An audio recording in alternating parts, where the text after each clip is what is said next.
ভয়ঙ্কর আগুন গ্রাস করে নিচ্ছে একের পর এক ভবন, গাছপালা আর গোটা ক্যালিফোর্নিয়া শহরকে, যে শহরকে পর্নো ভিডিও বানানোর জন্য ডাকা হয় পাপের নগরী হিসেবে। কেউ কেউ বলছেন এই আগুন আল্লাহর পক্ষ থেকে মার্কিনীদের জন্য গজব। ফিলিস্তিনে অনেক রক্ত ঝরিয়েছে আমেরিকা, সেই লাল রক্তের প্রতিশোধ হচ্ছে এই লাল দাবানল। যদিও মার্কিনীরা এই দাবানলের জন্য দুষছে ডেভিল উইন্ডস বা শয়তান বাতাসকে, যদিও সবকিছুই ঘটছে আল্লাহর পক্ষ থেকে। আসলে শয়তান বাতাস বলে কিছু নেই, তারপরেও মার্কিনীরা আসলে শয়তানের বাতাস বলতে কি বুঝছে? এটা কি আসলেই আল্লাহর গজব? এ বিষয়ে কি বলছেন শায়খ আহমদুল্লাহ? চলুন বিস্তারিত জেনে নেওয়া যাক। অন্তত 18 জনের প্রাণহানি, 1 থেকে 3 লাখ মানুষ বাস্তুচ্যুত, 12,000-এর বেশি স্থাপনা ধ্বংস এবং প্রায় $250 বিলিয়ন ক্ষয়ক্ষতির আশঙ্কা। স্মরণকালের সবচেয়ে বিধ্বংসী দাবানলগুলোর একটিতে পড়ছে যুক্তরাষ্ট্রের দক্ষিণ ক্যালিফোর্নিয়া। কাঠামোগত ও অর্থনৈতিক ক্ষয়ক্ষতির ভিত্তিতে এটি আধুনিক ক্যালিফোর্নিয়ার ইতিহাসে সবচেয়ে ভয়াবহ দাবানল হয়ে উঠতে পারে বলে জানিয়েছেন আকু ওয়েদারের প্রধান আবহাওয়াবিদ জনাথন পোর্টার। জানুয়ারি মাসে সাধারণত শীত ও বর্ষাকাল থাকে দক্ষিণ ক্যালিফোর্নিয়ায়, তাই দাবানল প্রবণ এলাকা হলেও বছরের এই সময়ে সাধারণত এমন দুর্যোগ হয় না। 1984 সাল থেকে ক্যালিফোর্নিয়ায় বড় আকারে দাবানল হয়েছে 423টি, এর মধ্যে মাত্র 4টি হয়েছে শীতকালে। এবারে শীতে এমন ভয়ঙ্কর দাবানল ভাবিয়ে তুলেছে বিশেষজ্ঞদের। দাবানল এমন ভয়ঙ্কর হয়ে ওঠার পেছনে জলবায়ু পরিবর্তনকেও কারণ হিসাবে বিবেচনা করা হচ্ছে, যদিও ঠিক কোন কোন বিষয়গুলো এর জন্য দায়ী সেটি এখনও স্পষ্ট নয়। অনেকের দাবি ক্যালিফোর্নিয়া এলাকার 95% দাবানলের শুরুটা হয় মানুষের কারণেই, যদিও এখনকার দাবানলের শুরুটা কিভাবে হয়েছিল সেটি এখনও স্পষ্ট করেননি সরকারি কর্মকর্তারা। দাবানলের শিখা ছড়িয়ে পড়ার কারণ হিসেবে ক্যালিফোর্নিয়ার শান্তা আনা বাতাস বা শয়তানের বাতাসের কথা বলা হচ্ছে। মরুভূমির পরিবেশ বা শুষ্ক অঞ্চল থেকে ঘণ্টায় 97 কিলোমিটার গতিতে এই বাতাস বয়ে যায় উপকূলের দিকে, যে বাতাস সাথে করে নিয়ে যায় আগুনকে। এ বাতাসকে দাবানল ছড়িয়ে পড়ার বড় কারণ হিসাবে দেখা হচ্ছে। নিউ ইয়র্ক টাইমস লিখেছে, শয়তানের বাতাসই লস অ্যাঞ্জেলেসের দাবানল উস্কে দিচ্ছে, যা বাড়িঘর ধ্বংসস্তূপে পরিণত করেছে, বাস্তুচ্যুত করছে হাজারো মানুষকে। শুষ্ক আর উষ্ণ শয়তানের বাতাস বেশ শক্তিশালী। যুক্তরাষ্ট্রের নেভাদা, উটা ও ক্যালিফোর্নিয়া দক্ষিণ অঞ্চলের শুকনো এলাকা থেকে এটি উড়ে আসে। মার্কিনীরা মনে করে এই বাতাস তাদের জন্য ক্ষতি বয়ে আনে, আর এজন্যই তারা এটিকে অশুভ বা শয়তানের বাতাস মনে করে থাকে।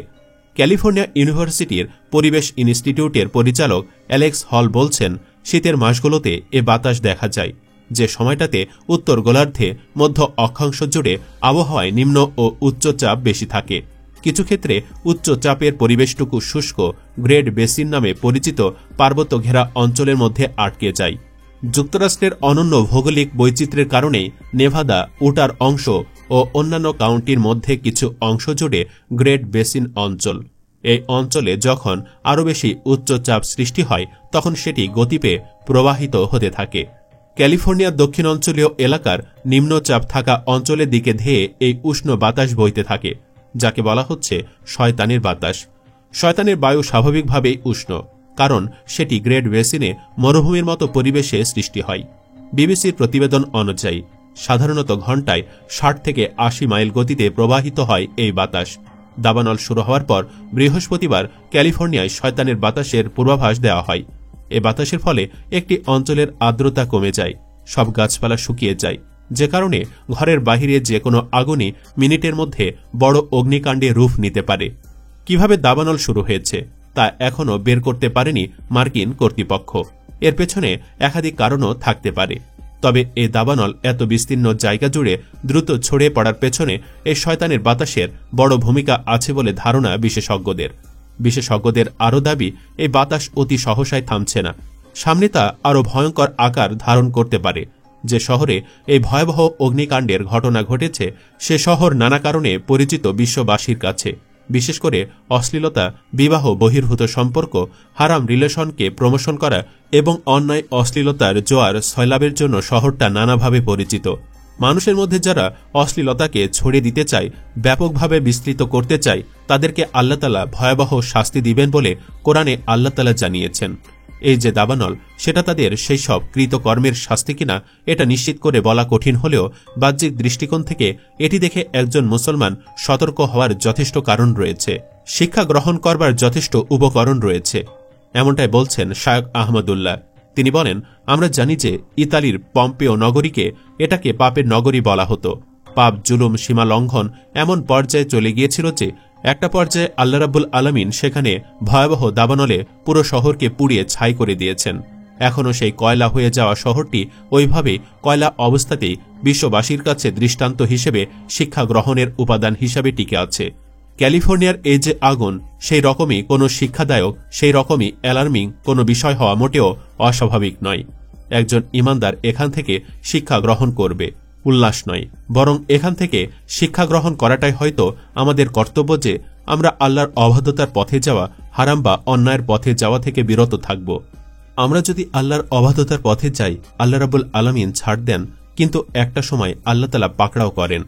আল্লাহ তাআলা ছাড় পেতে পেতে একটা সময় মনে হয় আল্লাহ বোধহয় আর পাকড়াও করছেন না, কিন্তু একটা সময় আল্লাহ ঠিকই ধরেন এবং পাকড়াও করেন। এ বিষয়টি পৃথিবীতে বারবার বিভিন্ন সময় ঘটে, আমাদের ব্যক্তিগত জীবনেও অনেক সময় ঘটে। আমাদেরকে অ্যালার্ম দিচ্ছেন, সতর্ক করছেন, বা আমাদের কোনো পাপের জন্য দুনিয়াতে আল্লাহ তাআলা আমাদেরকে নগদ শাস্তি দিচ্ছেন। আমরা খুব কম মানুষই শিক্ষা গ্রহণ করি, এজন্য এখান থেকে শিক্ষা গ্রহণ করাটা আমাদের জন্য উচিত। আহমদুল্লাহ হুজুর আরও বলেন, এটি আল্লাহর আযাব কিনা তা নিশ্চিত করে বলা কঠিন, কারণ এটি আযাবের অংশ না, আল্লাহর অন্য কোনো হিকমার অংশ। এটি অন্য 10টি স্বাভাবিক ঘটনার মতো কিনা সেটা একমাত্র আল্লাহ তাআলা ভালো জানেন। আমরা যেহেতু গায়েবের মালিক নই, এজন্য নিশ্চিত করে হলফ করে এটিকে আল্লাহর গজব হিসাবে বলতে যদিও পারব না, কিন্তু অ্যাট দ্য সেম টাইম সেখানে যে কর্মকাণ্ড হতো বা যে কর্মকাণ্ডের জন্য সেটির খ্যাতি ছিল, সেই কারণে সেখানে আল্লাহর শাস্তি পতিত হওয়ার জোরালো সম্ভাবনা রয়েছে। সেই সম্ভাবনা মাথায় রেখে এই সম্ভাবনার কথা বলা দোষণীয় হবে না।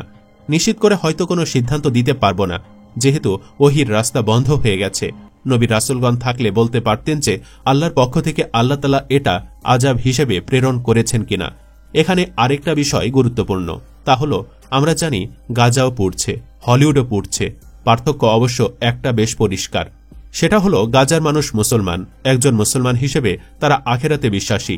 মুসলমানের দুনিয়া যদিও পুড়িয়ে যায়, তারপরও তারা আখেরাতের অনন্ত অসীমকালের যে যাত্রা, সেখানকার সুখ এবং জান্নাত থাকলেই তার এই পুড়ে যাওয়াতে তার জন্য তেমন কোনো ভয়াবহ বিপদের কারণ বা ক্ষতির কারণ ব্যাপারটা সেরকম নয়। কিন্তু যারা আখেরাতে বিশ্বাসী নন, তাদের তো দুনিয়াটাই সব। তাদের দুনিয়ায় যদি পুড়ে যায়, তাহলে তাদের আর থাকলোটা কি? আল্লাহ তাআলা আমাদের ঈমান এবং তাকওয়ার চর্চায় অগ্রগামী হওয়ার তৌফিক দান করুন। পৃথিবীর প্রত্যেকটা ঘটনা থেকে শিক্ষা গ্রহণ করার তৌফিক দান করুন। আমরা চাই হলিউড কেন, পৃথিবীর যে কোনো প্রান্তে থাকা মানুষজন তারা আল্লাহর বাধ্যগত হন, তারা সঠিক এবং সুন্দর পথে আসুন, তারাও আল্লাহর বাধ্যগত হয়ে আল্লাহর নিরাপত্তার চাদরে চলে আসুন, ভালো থাকুন। আল্লাহ তাআলা আমাদের শিক্ষা গ্রহণ করবার তৌফিক দান করুন, আমিন। আপনিও কমেন্ট বক্সে একবার হলেও আমিন লিখে দোয়ায় শামিল হন। ভিডিও ভালো লাগলে লাইক দিন এবং শেয়ার করুন। চ্যানেলটি এখনো সাবস্ক্রাইব করে না থাকলে সাবস্ক্রাইব করুন। ধন্যবাদ।